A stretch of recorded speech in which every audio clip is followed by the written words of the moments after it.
What is your why? Do you want dynamic growth? Do you feel stuck?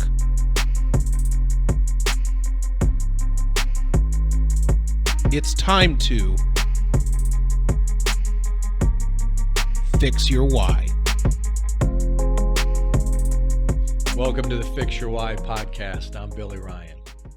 Today we're going to talk about mindfulness, a subject that I'm still learning about every day. I wrote a book called Fix Your Why. Part 1 was my story. Part 2 were the elements that I leveraged as a leader. Part 3 are life hacks. Everyone knows what life hacks are. I've been employing life hacks for much of my life without labeling them as such. Started out journaling years ago as a way to be more self-aware, as a way to release some of my challenges, as a method to improve as a human being. Today we're going to talk about mindfulness. It's a practice of awareness. Years ago, I spent some time, fair bit of time actually, studying about Zen Buddhism. I was pursuing the concept of enlightenment. I started meditating.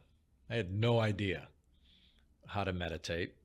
So I would read about it. I'd have to practice it on my own with no true idea or understanding if I was doing it the right way. But as I continued to read and study, I kind of peeled back the onion a little bit more and found my own meaning for what meditation could be and what it could achieve. Mindfulness is a practice that I'm particularly aware of these days. I think mindfulness is important in how we deal with the challenges that we face in life, and we're all going to face challenges at some point. What they teach in Buddhism is the notion that who we are is not this body we're in. We are not the thoughts that pop into our mind. We're this being behind what we see and what we think.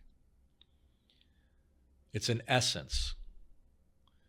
And when you attach to that essence, you start to realize that the thoughts that we have don't have to define how we feel about the life that we're experiencing. Years ago, I grew up in Chicago, and there was a company in Chicago, Nightingale Conant, and they produced a lot of cassette tapes on self-improvement. This was in the 80s. And somehow I stumbled upon them and their products, and boy, I started consuming all the new tape series that they created. I learned about Wayne Dyer. Before I read one of Wayne Dyer's books, I was listening to his cassette tape series and learning about a lot of concepts that up to that point were not familiar to me. And I learned about enlightenment. I learned about the crucial idea that you cannot have an emotion without first having a thought. That really appealed to me because I was, at the time in my early 20s, haunted by a couple of challenges in my life. Some relationships that I had in my life that I wanted to improve. I wanted to be less affected by these relationships. I learned about the importance of not allowing toxic relationships into our lives. So this journey awakened me to different practices that we could adopt as human beings to improve the way we thought, to really control our thinking, to have our minds serve us rather than us, being wagged around by these random thoughts that pop into our heads. That's what mindfulness teaches. We tend to tell ourselves stories about what's happening in our life. We shape experiences in a way that impacts how we live our lives day to day. As many of you know, some of the stories we tell ourselves aren't particularly flattering. They don't energize us. In fact, they disappoint us and sometimes depress us. Sometimes they make us anxious. But we're telling ourselves those stories. We're not the story. We are not the thought. We can choose to tell ourselves different stories. We can choose different thoughts. And hence, mindfulness is that ability to witness these thoughts as occurrences rather than facts. We want to label them facts. This happened to me. This person treated me this way, and be affected by that. But who wants to be unhappy? We want to live a life of fulfillment, and we want to be happy. It requires telling ourselves different stories. Doesn't mean we are oblivious to mistakes and challenges, failures even, that we've had in our lives. We can learn from all of those experiences, but we can't stay there. We can't linger there. We have to recognize it. We're human. We all make mistakes. We have to accept that we make mistakes. We have to give ourselves grace that we're not perfect, and we have to move on because we're here for a reason.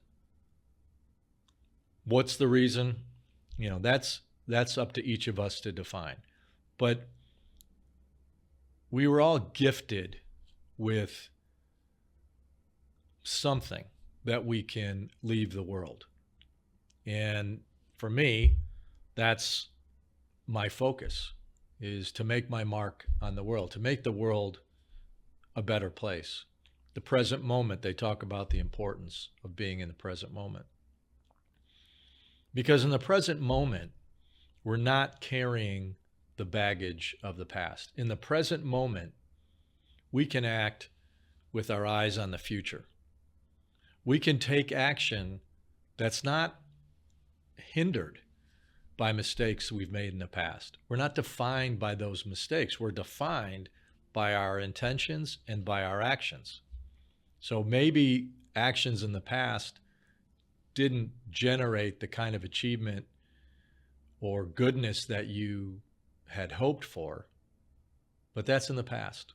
Now we can make different choices. And it's exciting to know, to accept the fact that the future is ours, that in the present moment, unhindered by anything that's happened in the past, we can choose greatness. We can choose high achievement. I think mindfulness is particularly critical as a leader. For me, leadership is a sacred word. It's like friend and father. As a friend, you've heard the saying, a friend in need is a friend indeed. I flipped that saying. Commonly, that's understood to mean that if you show up when someone's having a hard time, you're a friend. I think friend is an important responsibility. So as a friend, you need to be there when your friend needs somebody. So you have to anticipate the needs of others, and you show up when you're needed. As a leader, it's a terrible responsibility, right? You're dictating an experience that a person has during that 9 to 5 period. I was never a 9 to 5 guy. My work hours were defined more by the level of accomplishment that I was trying to create. But on your team, you create the environment that your team steps into. And as a leader, I wanted to inspire my team, because if my team was inspired, they were going to achieve at a high level, which meant I was going to achieve at a high level. I would take responsibility and be accountable for what we did as a team. I didn't blame others for what they did. I understood people's humanity. I accepted that humanity, and I tried to think about how we could make improvements on our levels of performance. And that meant accepting people for where they were in their lives. Not everybody, not every day is a day that is easy. Not every day do we show up with a mindset that's unclouded and free to create. And in those days, we just have to be strong enough to power through the day and make some good happen.